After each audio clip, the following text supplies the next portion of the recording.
میرے امام کا ایک ہی بیٹا حضرت امام زین العابدین، ان کے 6 بیٹے کتابوں میں آتے ہیں، کم اور زیادہ کی روایتیں بھی ملتی ہیں۔ امام زین العابدین ایک لخت جگر اور ایک خاندان کی سپہ سالار بی بی، کون بھلا؟ حضرت سیدہ زینب رضی۔ یہ جناب زینب جب پیدا ہوئی تھی نا تو حضرت علی رضی اللہ تعالیٰ عنہ فرماتے ہیں کہ حضور سفر پہ گئے ہوئے تھے، تو مجھے سیدہ فاطمہ نے کہا کہ بچی کا نام رکھو، تو میں نے کہا کہ میں نے پہلے رکھے ہیں۔ کہا حضور تو سفر پہ ہے، فرمایا آئیں گے تو نام رکھیں گے۔ جناب زینب رضی اللہ تعالیٰ اور حضرت امام زین العابدین کی مختلف روایتوں میں مختلف عمر آئی۔ یہ 2 خاندان کے بڑے بچے تھے، خاندان کے یہ 2 بڑے بچے تھے۔ میرے دوستو، یہ جو ایک اہم مسئلہ آپ کے گوش گزار کروں، پہلے یہ ہوتا تھا پہلے کہ خلافت روحانی بھی اور سیاسی بھی ایک ہوتی تھی۔ امام حسن تک ایک رہی، روحانی خلافت بھی اور سیاسی خلافت بھی ایک رہی۔ مسئلہ تھوڑا باریک ہے، تھوڑا سا آپ کو میرے بات غور سے سننی پڑے گی۔ پہلے خلافت ایک ہوتی تھی، روحانی بھی اور سیاسی بھی۔ حضرت ابو بکر صدیق رضی اللہ تعالیٰ عنہ سیاسی کام بھی کرتے تھے مسجد نبی کے منبر پر بیٹھ کر، اور ساتھ ساتھ لوگوں کو روحانیت کی طرف بھی توجہ دلاتے تھے، اللہ اللہ بھی سکھاتے تھے، لوگوں کو نماز بھی پڑھاتے تھے، جمعہ بھی پڑھاتے تھے، سارا کچھ ہوتا تھا۔ جناب امام حسن تک یہ کام رہا، حضرت عمر فاروق، حضرت عثمان غنی، جناب علی مرتضیٰ اور امام حسن تک یہ سلسلہ رہا۔ پھر خلافت 2 حصوں میں بٹ گئی، ایک ہو گیا سیاسی خلیفہ جو حکومت چلائے، اور ایک ہو گیا روحانی خلیفہ جو لوگوں کو اللہ اللہ بتائے۔ وہ جو خلافت تھی نا روحانی، وہ آج تک آ رہی ہے، صوفیاء کے ذریعے، علماء کے ذریعے، نیک اور پارسا لوگوں کے ذریعے وہ اللہ اللہ بتاتے ہیں، وہ اللہ اللہ بتاتے ہیں، پھر اپنا خلیفہ بناتے ہیں، پھر وہ اللہ اللہ بتاتا۔ یہ وہ ہے خلاف۔ حضرت امام زین العابدین رضی اللہ تعالیٰ عنہ کو بادشاہ وقت نے بلایا نا اپنے پاس، تو امام زین العابدین نے فرمایا میں نہیں جاؤں گا، میں جاؤں گا۔ عبد المالک بن مروان نے بلایا اور امام زین العابدین کو کہا کہ آپ کو ضرور آنا پڑے گا۔ آپ نے فرمایا اس کی وجہ؟ اس نے کہا وجہ یہ ہے کہ آپ کی طرف لوگوں کا رجوع بہت ہے، لوگوں کی توجہ بہت ہے، دل کھینچے چلے جاتے ہیں۔ امام زین العابدین نے فرمایا سارا زمانہ بھی میری طرف آئے، پھر میں بادشاہ کے دربار میں، بادشاہ بزرگوں کے پاس آئے تو ان کی عزت بڑھتی ہے، اور اگر نیک لوگ بادشاہوں کے دروازوں پہ جائیں تو ان کی عزت گھٹتی ہے۔ فرمایا میں نہیں جاؤں گا۔ اس نے کہا کہ امام مجھے سمجھ کوئی نہیں آتی۔ امام زین العابدین سے کہنے لگے مجھے سمجھ کوئی نہیں آتی کہ بادشاہ میں ہوں لیکن بادشاہ آپ کے پاس ہوتا ہے۔ عجیب تماشا ہے کہ لوگوں کی تلواریں میرے ساتھ رہتی ہیں، دل آپ کے ساتھ دھڑکتے ہیں۔ میں دیکھتا ہوں کہ مدینے کے بعد ایک کٹیا میں آپ رہتے ہیں، کٹیا میں، لیکن میں دیکھتا ہوں کہ سورج بھی چڑھتا ہے تو آپ کو سلامی دے کے چڑھتا ہے، اور چاند بھی نکلتا ہے تو حسین کے بیٹے کے قدم چوم کے نکلتا ہے۔ امام زین العابدین مدینے سے باہر چلے گئے، ڈیرا لگا لیا عمر بھر اسی جگہ۔ نام تو علی اوس تھا نا آپ کا، لیکن زین العابدین عبادت کرنے والوں کی زینت۔ میرے امام نے خلیفہ عبد المالک بن مروان سے کہا تو بعد آ جا، میں حسین کا بیٹا ہوں، مجھے لوگوں کو اللہ اللہ سکھانے دے۔ اب میں تخت خلافت پہ بیٹھ کر نہیں، میں چٹائی پہ بیٹھ کے دین پڑھاؤں گا، اب میں فرش زمین پہ بیٹھ کے لوگوں کو اللہ اللہ سکھاؤں گا۔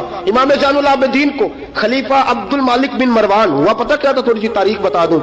یزید کے مرنے کے بعد اس کا بیٹا آیا، وہ 40 دن تک رہا، میں نے 10 محرم کو بتایا تھا۔ اس نے کہا میں اپنے باپ کو بھی اس قابل نہیں سمجھتا تھا، چھوڑ کے چلا گیا۔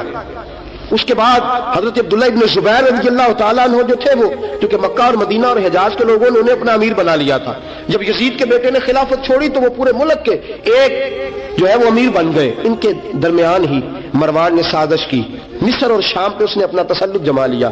مروان مرتے وقت اپنے بیٹے عبد المالک بن مروان کو بنا گیا امیر۔ عبد المالک بن مروان بڑا ظالم، بڑا خونخوار، بڑا بد تہذیب آدمی تھا۔ امام زین العابدین سے کہنے لگا کہ آپ کو آنا پڑے گا۔ آپ نے فرمایا میں کوئی نہیں آؤں گا۔ اس نے امام زین العابدین کو گرفتار کرایا۔ بہت سارے بزرگوں نے لکھا ہے، بالخصوص امام کشیری میں رسالہ میں لکھا، گرفتار کرایا، ہاتھوں میں بیڑیاں، پیروں میں بیڑیاں۔ امام زین العابدین جس طرح نکلے تھے نا کربلا سے اور دمشق آئے تھے گرفتاری کے عالم میں، اور پھر دمشق سے مدینے آئے تھے، اسی عالم میں پھر گرفتار کرایا۔ اور خلیفہ عبد المالک بن مروان کے سامنے جب امام زین العابدین پہنچے تو آپ نے کہا کہ تو نے دیکھا ہے نا میرے باپ کے قاتلوں کا کیا انجام ہوا تھا، تو نے دیکھا ہے میرے باپ کے قاتلوں کا، بعد آ جا۔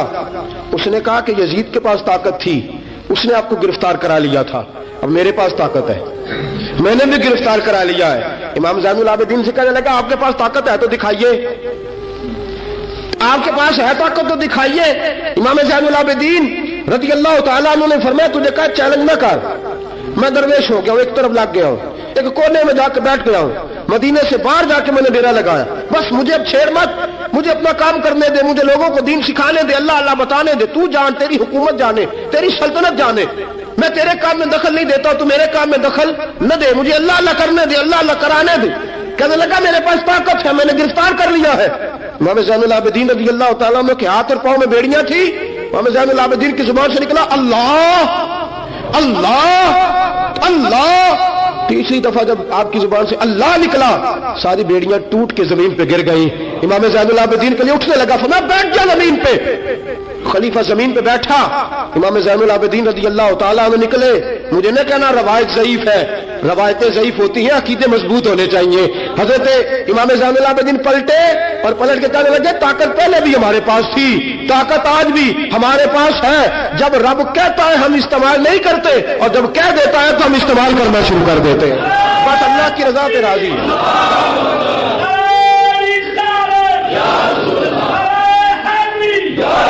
جب اللہ کہتا ہے تو استعمال کرتے ہیں۔ امام زین العابدین خلیفۃ المسلمین امیر المومنین امام حسن کے بھتیجے جناب علی کے پاس 3 سال رہے تھے، وہ تو کٹ گئے سارے، لیکن میرے امام زین العابدین اگرچہ حکومت نہیں لی لیکن دلوں پہ حکومت کرتے رہے، دلوں پہ۔ یہی خلیفہ عبد الملک بن مروان، دیکھو کہتے ہیں جادو ہو جو سر چڑھ کے بولے، اور حقیقت چھپ نہیں سکتی بناوٹ کے اصولوں سے، اور خوشبو آ نہیں سکتی کبھی کاغذ کے پھولوں سے۔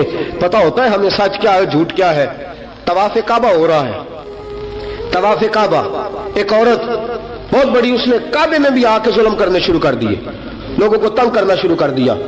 ایک بات یاد رکھنا، میں گیا ہوں عمرے پہ، مجھے اللہ نے توفیق دی ہے، لوگ وہاں جا کے بھی باز نہیں آتے، دھکے مارتے ہیں، بڑا کچھ کرتے ہیں، وہ اللہ کا گھر ہے، اگر فضل زیادہ ہے تو وہاں غضب بھی بڑی جلدی ہو جاتا ہے۔ وہ بی بی باز نہیں کہتی تھی میں بہت بڑے امیر کی بیوی ہوں، خبردار، کوئی قریب آیا تو حجر اسود کے قریب گئی تو حجر اسود نے پکڑ لیا، دبوچ لیا، پکڑ لیا، چھوڑتا ہی کوئی نہیں، چمٹ گئی ساتھ، بلاؤ لوگوں کو، بڑا کچھ کیا، لیکن حجر اسود چھوڑتا۔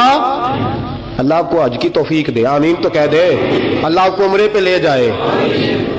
یہ حجر اسود پتہ بندے جا کے بہادری دکھاتے ہیں، میں جی پرا سٹے 5-7 بندے، میں پھر چمدا رہا بڑا چیر، ایک عقل مندی کی ہے، ایک عقل مندی والی بات ہے۔ وہاں جا کے ہمارے بزرگ تو کہتے ہیں وہاں جا کے جانوروں کا بھی ادب کرو، وہ خدا رسول کے مہمان میں دھکے دیتے رہے ہو، کوئی عقل مندی ہے یہ؟ کوئی بہادری نہیں۔ اگر سوڈان والے کرتے ہیں، ایران والے کرتے ہیں تو وہ جانے، ان کا رب جانے، ان کے عمل جانے، ہم تو وہاں جا کے جانوروں کا بھی ادب کریں گے، ادب کریں گے، احترام۔ نہیں موقع ملتا تو نہ ملے، میرے حبیب نے فرمایا دور سے ہاتھ لہرا کے چوم لو، حجر اسود قیامت والے دن تمہارے ایمان کی گواہی دے دے گا، تمہارے ایماندار ہونے کی گواہی دے گا۔ بی بی چمٹ گئی ساتھ، خلیفہ عبد الملک بن مروان سے کہا کہ وہ بہت بڑے رئیس کی بیوی، اب چھڑا، اب ساری زندگی تخت پہ بیٹھ کے امام زین العابدین کی مخالفت تو کرتا رہا ہے، اب چھڑا۔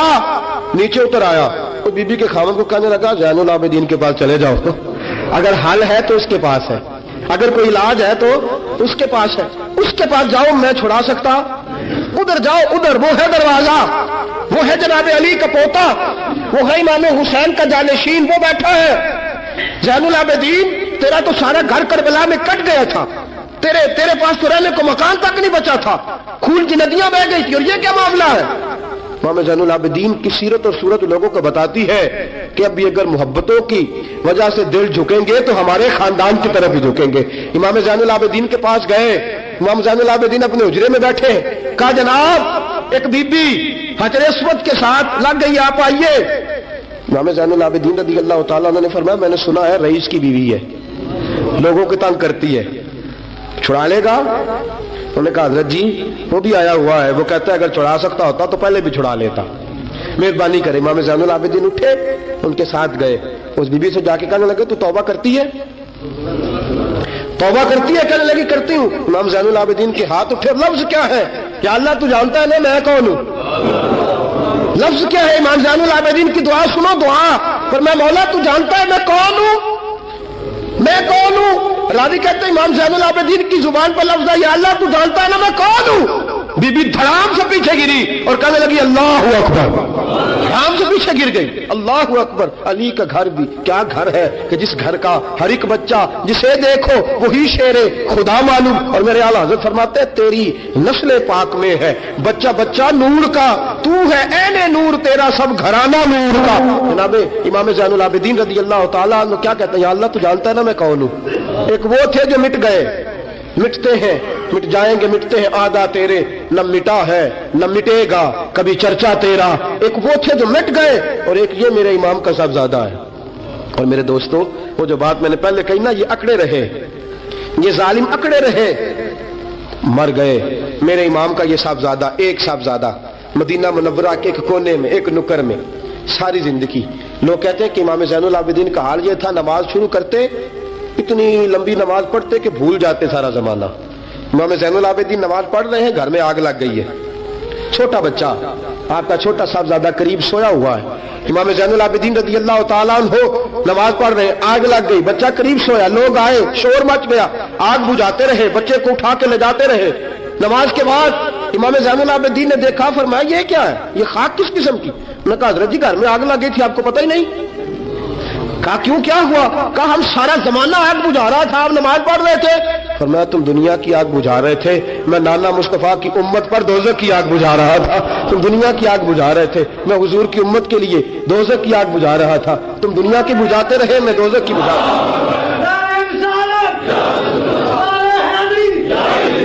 ये इमाम ज़ैनुल आबिदीन है, वो सारे मिट गए। और ये इमाम कैसी आजिज़ी, कैसी इनकिसारी। हजरत इमाम हसन बसरी ये खलीफा है इमाम ज़ैनुल आबिदीन के भी, और खलीफा है हजरत इमाम बाकर के भी। इमाम बाकर इमाम ज़ैनुल आबिदीन के बेटे हैं, इमाम जाफर सादिक उनके पोते हैं। हजरत इमाम ज़ैनुल आबिदीन रज़ी अल्लाह ताला अन्हु के बारे में हजरत हसन बसरी फरमाते हैं कि रात का सन्नाटा था, काबे में उस वक्त इतना राश नहीं होता था, मैं करीब ही ठहरा हुआ था। आधी रात का वक्त एक नौजवान के रोने की आवाज आई, या अल्लाह मेरे गुनाह बख्श दे, या अल्लाह मुझे माफ कर दे, या अल्लाह मुझे माफ कर दे। वो चीखता। इमाम हसन बसरी फरमाते हैं कि मैं सोया हुआ था अपने उजरे में, काबे के करीब ठहरा हुआ था। फरमाते हैं कि मेरी उस नौजवान की आहोजारी की वजह से मेरी आंख खुल गई, उसकी तलब की वजह से मैं उठा।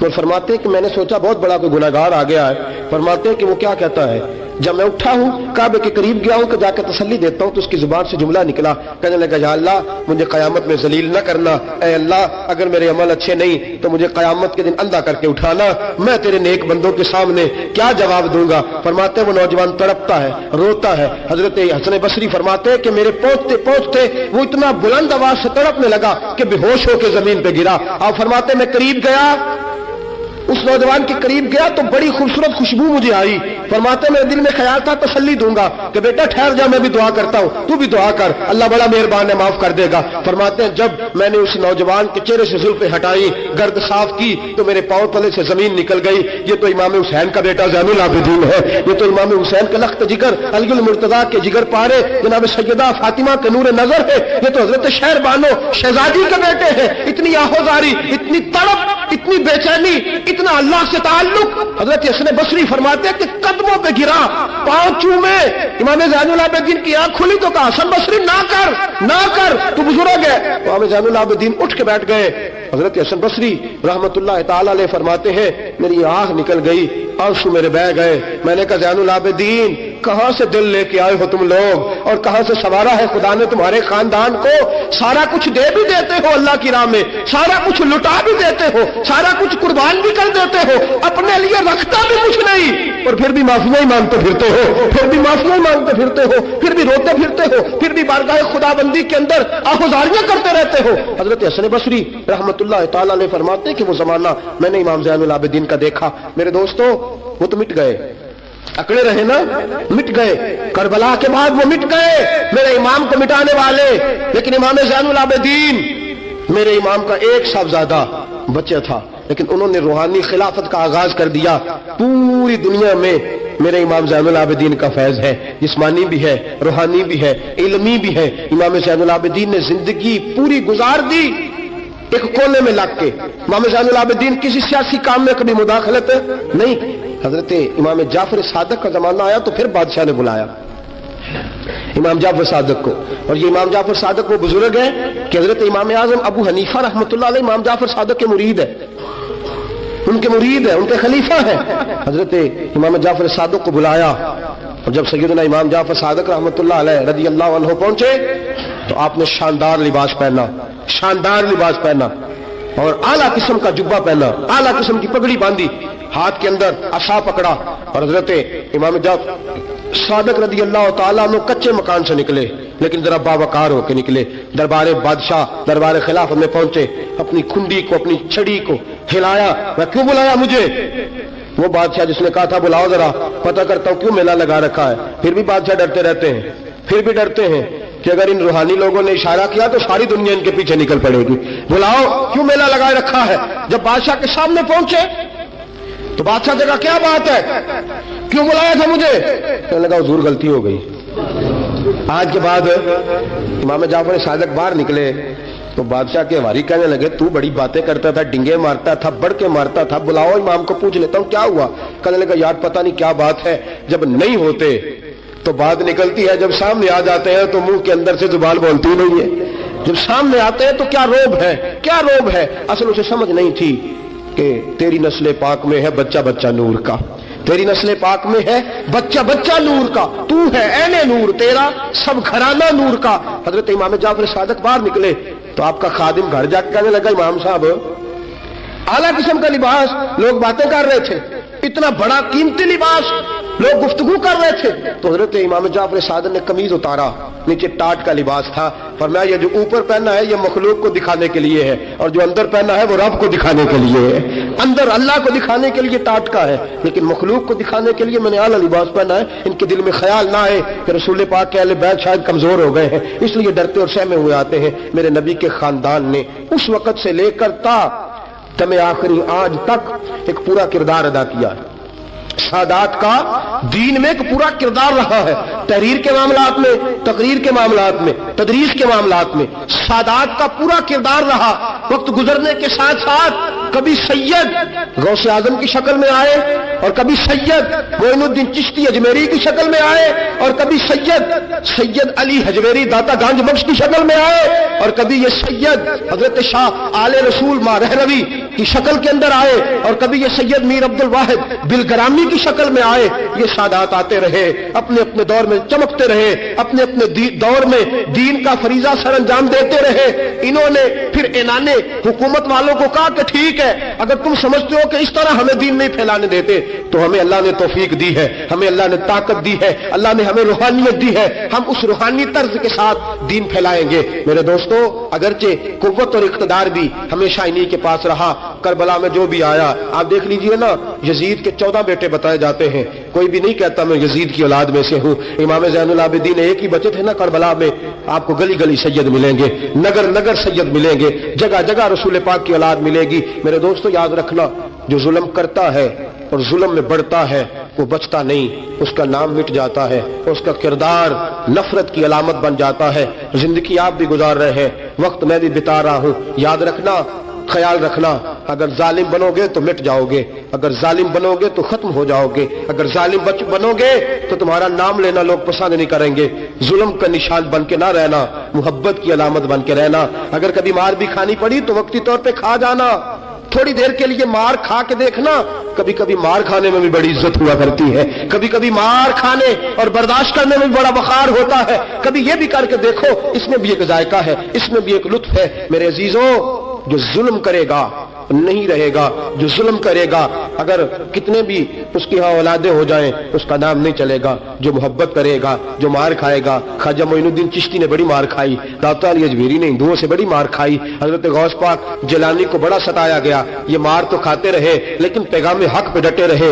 इसे मार खानी आ जाए, मार खानी, बल्कि मुल्ला रूमी फरमाते हैं जिसे कटना आ जाए वो बच जाता है, जिसे कुर्बान होना आ जाए उसे इज्जत मिल जाती है। जो बर्दाश्त करना सीख जाता है वो मोहब्बत की अलामत बन जाता है। मैदान करबला ने ये सबक दिया कि अगर वक्ती तौर पे मार खानी पड़ी तो जरा खा के देखना, लेकिन खाना हक के रास्ते में, खाना हक के रास्ते में। और एक और बात भी ज़हन के अंदर रखिए, जरूरी नहीं कि किसी जगह पे कसरत हो जाए, ज्यादा हो जाए तो वो हक की अलामत ही हो। हमेशा कसरत हक की अलामत, इत्तबिउ सवादिल आज़म वाला मामला दूसरा है, लेकिन कसरत हमेशा सदाकत की अलामत नहीं होती। यजीद के साथ थे तो बहुत ज्यादा, لیکن کبھی بھی دل کے ساتھ انہوں نے یزید کی سپورٹ نہیں کی. تھے بہت امام حسین کے ساتھ اس وقت تو تھوڑے تھے, لیکن ذرا آج تک دیکھیے کتنے ہیں جو امام حسین سے پیار کرتے ہیں, میدان کربلا سے لے کر آج تک. اور پھر کسی نے کہا تھا نا انسان کو بیدار تو ہو لینے دو, ہر شخص پکارے گا ہمارے ہیں حسین. پھر دیکھنا صبح قیامت تک کتنے ہیں. حق کے نام پہ ڈٹ جاؤ, اگر تم 1 بھی ہوئے 2 بھی ہوئے 10 اور 12 14 بھی ہوئے, رہنا حق پہ قائم رہنا. مار کھا کے دیکھنا, اس میں بھی بڑی لذت ہے. ظلم سے